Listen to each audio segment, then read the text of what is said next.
дарахти қадимаи шаҳри Хуҷанд, яке дарахти тути калони маҳаллаи Тути калон ва дарахти чинорбобои ноҳияи Ашт ба феҳристи 10 адад дарахтони калонтарини ҷаҳон шомил мебошанд. Мутахассиси раёсати ҳифзи муҳити зисти вилояти Суғд Сангинбой Қурбонов дар нишасти хабарии имсола гуфта буд ки дарахтони нодири вилоят зери назорати ҷиддии мақомот қарор дошта, тамошобинаш ҳам аз ҳисоби сокинон ва сайёҳони хориҷӣ зиёд аст.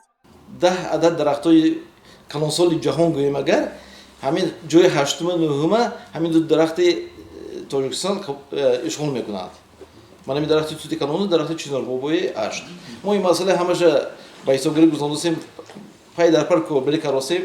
дарахти тути калон яке аз кӯҳансолтарин дарахт ба ҳисоб меравад ки ривоятҳо тарихи беш аз 2500 сола дорад. Яке аз дарахти нодири тути калон ки дар назди масҷиди марказии шаҳр яъне Панҷшанбе ҷойгир мебошад, атрофаш пурра иҳота карда шудааст. Зери ин дарахти қадима навиштаҷоти махсус ки аз тарихи он нақл мекунад насб карда шудааст.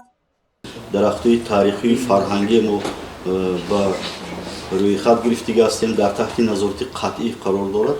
яъне тути калона дар агар ҳаматон огоҳ бошедон дар Панҷшанбе, дар назди Панҷшанбе, дар назди масҷиди мо ба пуррагӣ гирдаша иҳота кардем, ба маблағи тақрибан 15-20 ҳазор сомонӣ иҳота карда, инҷо навиштаҷотам кардагӣ аст ва ба пуррагӣ мо дар таҳти назорати мо қарор дорем.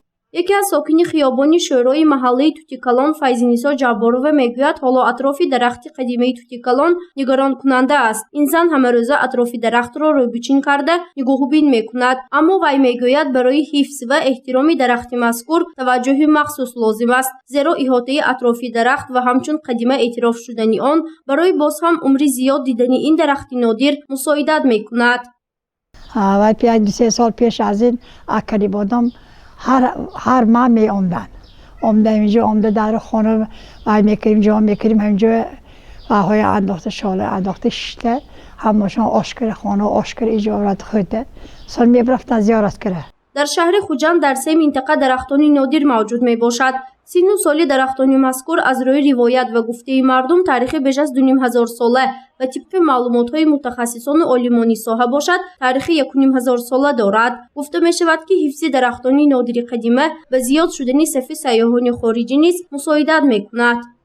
در شهر خوجند این خیلی درخت‌ها در 3 جایگیر است. درخت توتی کلون محله توتی کلون، درخت توتی پنجشنبه و درخت پشت پاسپورت نسال کوینابه، درخت سیگانه اردش. درختانی نادر قدیمه در همین شهر و ناحیه‌های ولایت به قید گرفته شده است. در ولایت سوغد در عموم 110 عدد درختانی نادر محلی موجود میباشد که قسمی از آنها به فهرست 10گانه درختانی نادر جهانی شامل میباشد. گزارشی فرزانه شمسی و نسیم رحیموف و نعیم جان ایوبوف برای برنامه اطلاعاتی خبر.